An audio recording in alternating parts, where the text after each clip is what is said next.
So after glazing my lid, okay, of course I've got a bunch of Celadon blue glaze all along the edge here of my lid. So I want to make sure I do give that a good scrubbing and clean that off well. Now, this is going to be a little bit different, all right?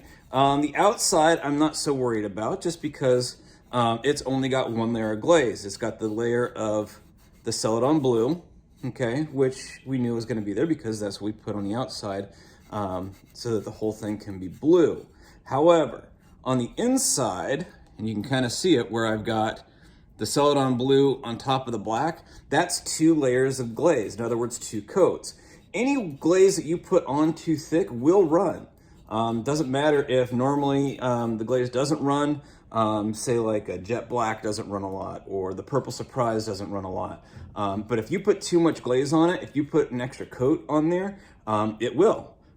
Just because there's too much glaze and it has to go somewhere as it starts to get molten or liquid.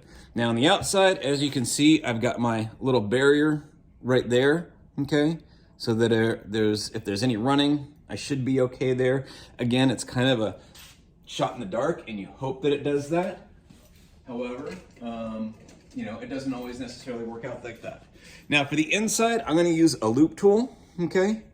And very lightly, I'm just gonna go ahead and go over, and you can see that in some areas, it's actually peeling away, all right? But I'm gonna clean off that Celadon blue, okay? And I'm actually gonna scrape away so that I don't have any of that Celadon blue. Sometimes it doesn't stick to the thing there, but this is just gonna help ensure that this is not going to, the glue isn't gonna run down this on the inside of my box and connect my lid and my box together, which that would be bad. We don't want that to happen. We want it to be an actual working lid and not just a solid piece.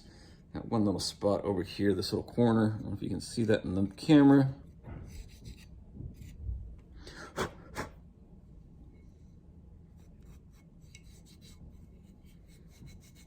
And that should be pretty good, okay? So therefore, I have just the black on the inside. On the inside of the box, I'm not worried about it because it's just gonna run down on the inside, okay?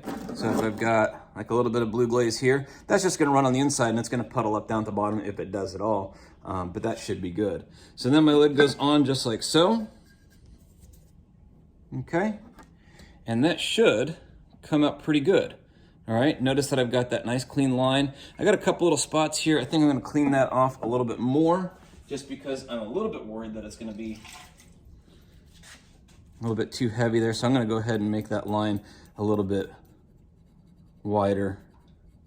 So you can see how I'm just cleaning that off a little bit. It's a place where it's just gonna kind of gather and pool up. So if you have a place that has like a V shape to it or something like that, a lot of times you'll get a, it'll kind of make like a funnel in a sense, and it'll run down there and cover that up. So I'm gonna make it a little bit wider, okay, this line here of this little barrier, and that should help to keep that from sticking or running into the box below it as we fire this.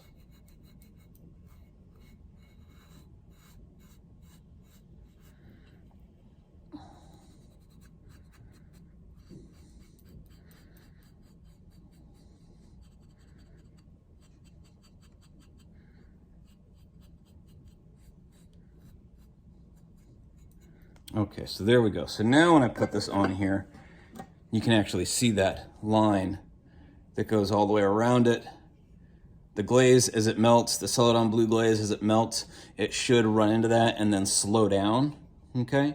Hopefully. We won't know until we get it fired, all right?